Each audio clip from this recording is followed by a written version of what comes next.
You can cause a lot of hurt for yourself and for the people around you if you have the wrong idea about God. Now, I know that's a pretty bold statement, and it might even feel offensive to hear. Like, who are you to teach me about God? Maybe you're not sure you even believe in God, or you think God is just a concept created by human beings, or you believe in something less personal, like the idea of karma or some greater force in the universe.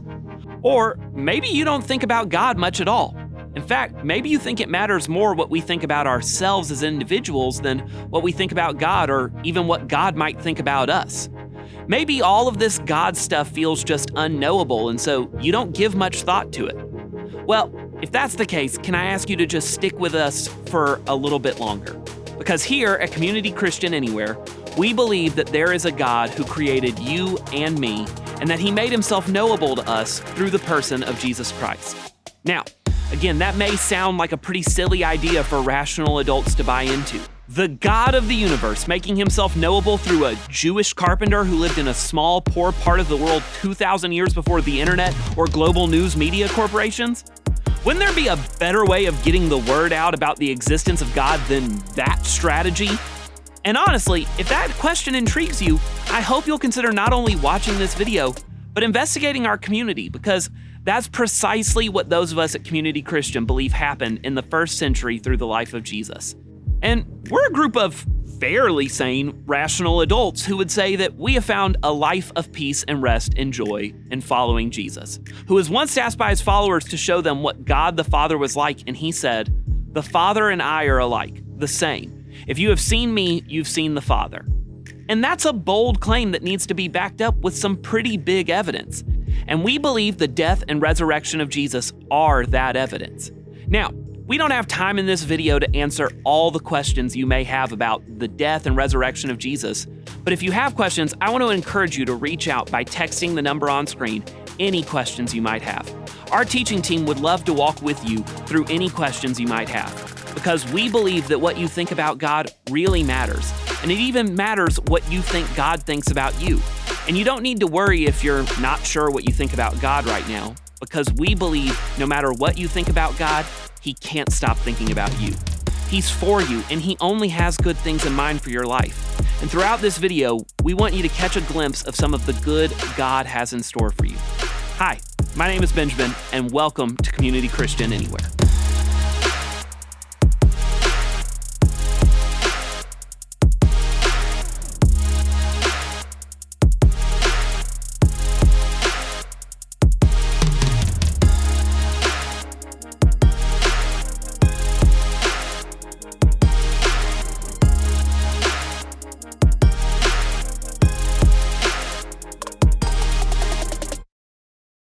So we're looking at one of the most famous stories Jesus told. And the reason He told the story was to help people who had a wrong idea about who mattered to God. Now, that wrong idea really grew out of the wrong idea they had about God. This story is recorded for us in the New Testament in a book called Luke. And it starts because the religious leaders can't believe that Jesus is hanging out with people who are so far from God. They mutter and say, "Why does this holy man eat with these people?" So, in that context, He told a couple of stories.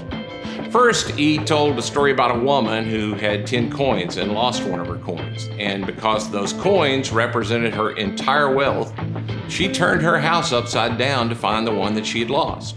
And then He told a story about a shepherd that had 100 sheep, 99 of them were safe and sound, and there was this one that was lost, and the shepherd went to great lengths to find the one that was lost. But then the last story Jesus tells, He raises the stakes. He doesn't talk about a coin or a sheep. The final story is about a father who lost a son.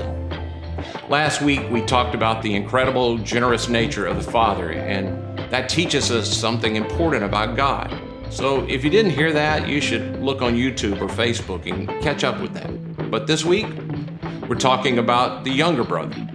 He's the second character mentioned in this story. So here's the way the story goes. Luke 15, verse 11. There was a man who had 2 sons. Now, I got to remind you, the whole point of this story is not that God's like a father who has this unconditional love for His son. That's a part, but not all. Remember, this story is told to respond to the muttering of the religious leaders. The story is for them. He wants them to see that they've been blind to who God really is and how they've been seeing God has made them narrow and very self-righteous. But their view of God was a half view of God, and it was destroying their souls, and it's affecting the people's lives around them. There's a man who had 2 sons, and the younger one said to his father, "Father, give me my share of the estate." So he divided his property with them. So this son comes to his father, and we can't even understand what that would be like because we don't think of inheritance in the same way. Well, most of us don't think like, my parents owe me an inheritance. But this younger brother came to the dad and said, essentially, "Dad, I'd be better off if you were dead. I mean, I don't need you, but I could sure use the stuff that you're keeping me from by you still being here." He couldn't stand the thought of living as the son of a wealthy father. He still enjoyed the blessings of being under the supervision of this father. He wanted to make his own decisions. He wanted to have full control of his life and all of his father's blessings. And to everyone, to their surprise, the father does exactly what the boy asked. So the boy says, "See ya," to his dad, to his family, to his home, and he sets out on his own with his portion of the family's wealth. Jesus said, not long after that, the younger son got together all he had, which was all that had been given to him by his father, and he sets off for a distant country. And there he squandered his wealth in wild living. And after he'd spent everything, there was a severe famine in the whole country, and he began to be in need. Not long ago, I was reading this section by a great theologian, Dr. Esau McCauley, and he helped me see something I'd really missed. I missed it, I think, because of my own life story and really because of my culture. The part I always remembered was where Jesus says he squandered his money in wild living and began to be in need. But Dr. McCauley, who grew up really poor, points out the detail I'd always just overlooked. Jesus intentionally says there's a famine in the land after he squanders his money. Now, we know this is a parable, so it's not like Jesus is telling a true story, so he doesn't have to include this detail about the famine. The boy still winds up broke, he's still in trouble, so why include the famine? Well, I believe it's because this was a circumstances that was totally out of the young man's control. And it was the circumstances beyond him that ultimately caused him to hit rock bottom. Yeah, he'd made bad choices. For sure, he could have done a lot of things differently. His choices didn't help him at all. But when we're making choices, we all like to think, and whatever the consequences are, I'll handle that. I'm in control. I make the decisions. I can control the consequences. I mean, how many times have you said to yourself, I got this, I'm good, I can handle it. And then something outside of your control reminds you, I don't have it. I actually don't have it. A severe famine was in the whole country, and he began to be in need. He was at rock bottom. Most of us, we only hit rock bottom when we don't have any other choices, when you're left with no place to turn. Rock bottom happens when you got nowhere else to go. And that's where this younger son got because of the famine. Now here's what anyone listening to Jesus tell this story had to be thinking. This could have all been prevented if he had just stayed under his father's provision. He didn't have to get to this place.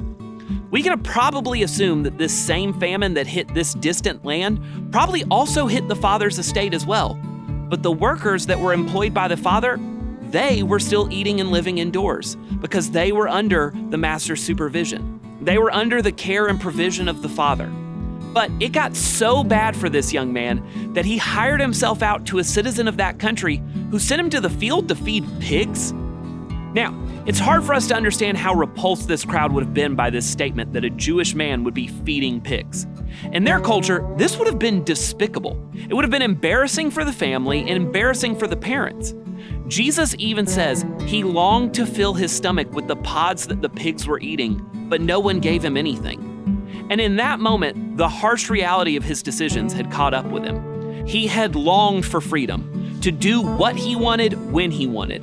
and it led him to starving and begging for pig slop. And that's because we all know there's just no such thing as ultimate freedom. This independent life we all dream of, a self-autonomous, self-directed, independently wealthy, I make my own decisions and I'm not accountable to anyone kind of life, is a fantasy. It doesn't exist. And as we're going to find in this younger brother's story, the greatest independence he finds is found being dependent on the Father. And for you and me, the greatest independence that we can have is found when we're dependent on the one who owns it all, the one who invites us to call him Father. So here's the question for you and me. Why do we run? Why do so many of us have this thing in us that just wants to run? Now, for some of you, that doesn't describe you at all. You might be listening and thinking, not me. I love rules. I love knowing what's expected of me. I'm a rule follower. You're like the older brother in the story, and you look at people that have gone off to a distant land looking, and you think, looking? For what? What are you looking for? Whatever it is, you're not gonna find it out there. So you stay close to home and do the right thing. And if you aren't careful, that's your thought about God. You think, you do the right thing, and then God is cool with you. God is a being who wants you to do the right thing, so just do it. And that's just as dangerous a thought. And we'll come back to that idea next time. But others of us are like, I don't want that. That sounds so boring. It sounds restricting. It sounds like death, which is why maybe you went off to a distant land or you're on the way there now because you think life with the Father just sounds boring. And that's because ultimately, we don't understand the love of the Father. And when we don't understand who God is, who our Father is, we're all tempted to run away from home.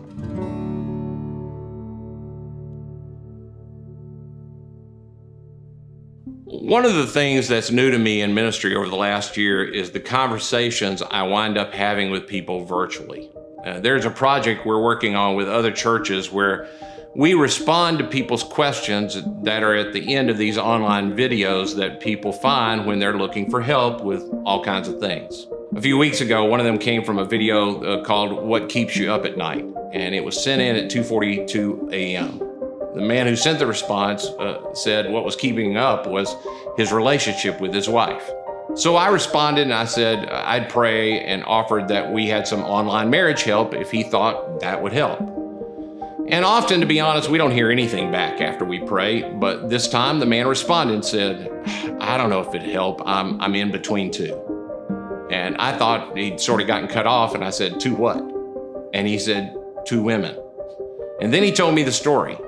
He'd watched the video from the couch in the living room because that's where he was sleeping. He's in the house with his wife and his two kids, but his wife's found out that he's having an affair and she wants him to choose. And until he chooses, he can't come back into their room. He went on to say that he knew he'd messed up and he didn't know what to do and where to turn. So I said, as I told you, I'm a pastor. Are you a follower of Jesus? And he said, I screwed that up too. I used to be, but now I can't even pray. I said, what do you think God thinks about you in this situation? And he texted back, I think he's so frustrated with me. It just makes me sad. I mean, I can understand why he feels that way. I've been there. In fact, some of you may be joining in today and that's the way you think about God, the way he feels about you. Or you've been there because you hope he won't feel that way about you. So many people think if God had an emoji to represent him, it'd be the one with the hand over the face. The way God feels about me, he thinks, hey, come on, get it together, you moron. You know better than this. What are you doing?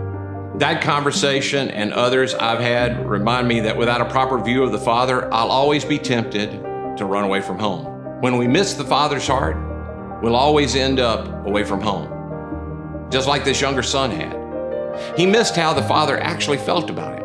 I mean, we see it in this next scene. Jesus says he comes to his senses, which doesn't necessarily mean he had a heart change.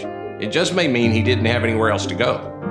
But when he came to his senses, he said, how many of my father's hired servants have food to spare? And here I am starving to death. Even now, as he gets up to return, he has this incomplete idea about his father. He thinks if he goes back that his father might be generous enough to let him work there. But he has no idea the truth could be that what it really is going to be. So he says, I'll set out and I'll go back to my father and I will say to him. And then he writes this little speech. And I want you to notice his speech because I think inside of it is something that a whole lot of us relate to. He starts with, Father, I've sinned against heaven and I've sinned against you. What he's expressing is sorrow over what he's messed up. And I don't think that's a bad thing. I mean, if we really want to be Christian about it, what he's done is he's repented and he's confessed. I've been in this place, not just with God, but with my father, and not just my father, but my wife and my kids. I've messed up, and what I did hurt you. I've sinned against you. But it's more than that. I recognize I sinned against heaven as well. I know what I did was against the way the world's supposed to work. I knew, and I did it, and I'm sorry. Now, in part, when we do that, we do it because it's right, but we also know we've hurt the other person, and most likely they're angry. In fact, when some of you think about how God thinks about you, that's what you think. You think God's angry. I mean, he has to be. How could he not be? And maybe what keeps you away from him is that you feel like he's angry with you. The boy continues his speech.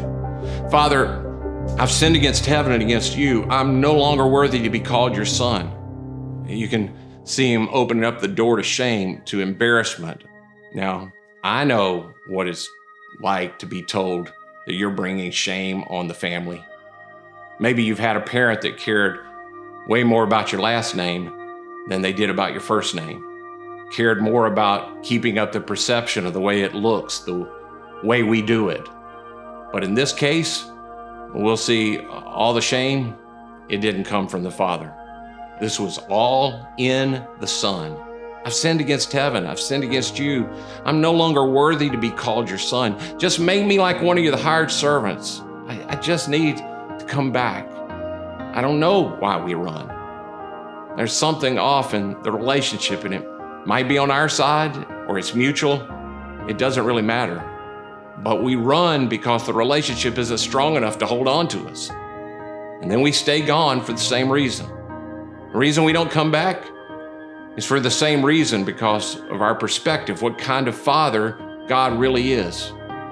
What is God really like? Maybe we run because we have misconceptions about God, but maybe we stay away because we have misconceptions about God. And at this point, when the boy says his little speech, remember, this speech, this story, it's for the religious leaders that Jesus is telling this. They're so off on how they see God, but the truth is, many of the other people are off too, and maybe so are you. So lean in right now. Listen as Jesus shows us what the Father is really like. And I always have to read this part out loud several times because it's so emotional for me. This is what God is really like. The son finally comes to his senses. He prepares his speech. He starts to walk. And then the most beautiful words. But while he was still a long way off, you know what that means, right? It means the dad never stopped waiting and watching. That the dad had never stopped hoping. That dad always had one eye on the road. Maybe finally when he went to sleep, his first move every morning was to walk around checking all the rooms, going out to the barns to see if this had been the night that he'd come home. And every night when he went to bed, I imagine him leaving one light on thinking, tonight could be the night. Maybe tonight's the night. Now I want to say something here because some people have children who are far off and they listen to this and they think they need to apply it to parenting. I just need to say to you, Jesus isn't giving parenting advice here. He didn't tell this story because someone said, hey, tell us how to handle wayward children. Jesus is telling us what God is like. He's a father that never gives up hope. So while he was still a long way off, his father saw him, was filled with compassion for him. And then that compassion caused him to do something. And it's something that no one in his culture would ever do. The dad takes off running toward his son. Think about it. He's wearing some kind of a tunic, which means he's got to hike up his skirt to run to his son. It was so undignified to do it. But the father doesn't care because he's so excited to see his son. He pulls up his tunic and he just takes off running. And then when he got there, he wraps his arm around his son and he hugs him and he kisses him. Before the boy could start his speech, "Father, I've sinned against." The father's like, "Who cares? You're home." He calls the servants and he says, "Bring the best robe, put it on him. Bring a ring, put it on his finger. Bring the sandals, put it on his feet. I want everyone to know that he's back under my provision and he's in my blessing. He's still part of the family. Bring that fat calf that we've been holding on for the special occasion. This is it. Let's have a party. Let's celebrate. My son is home." Now, if you're hearing that and you're thinking, "I know you said it wasn't parenting advice, but that's the way you train people to think that they can get away with anything. And that's not the way you handle that." I mean, he didn't even apologize. If there's any of that in you, well, Jesus' story isn't done yet. There's another brother in this story, and you're probably going to like him a lot. So be with us for the end of this conversation next week, and we'll talk about that. But for this week, I just want to remind you, Jesus was trying to get people to see a picture of what God is really like. Would you take just a moment and marvel at the love of this Father? Would you allow yourself to experience the beauty of the love of the Father and just know that no matter who you are welcome to come back home? I hope that throughout this video, you got a better glimpse at who God is. And by seeing him as a father who loves and gives unconditionally, you see yourself in a new light. You're not just a runaway. You're not a disappointment or a failure. You're a dearly loved son or daughter of a good Father who is waiting for you to come home. And all you have to do is turn to him. And if you want to talk about what that means, can I encourage you to text the words "next step" to the number on screen? Someone from our teaching team would love to reach out to you and talk with you about what your first step in coming back to your Heavenly Father looks like. You haven't gone too far. You haven't done too much. You are loved just as you are, so please don't hesitate to text right now. And never forget the most important truth you can take with you today. No matter what you think about God, he can't stop thinking about you.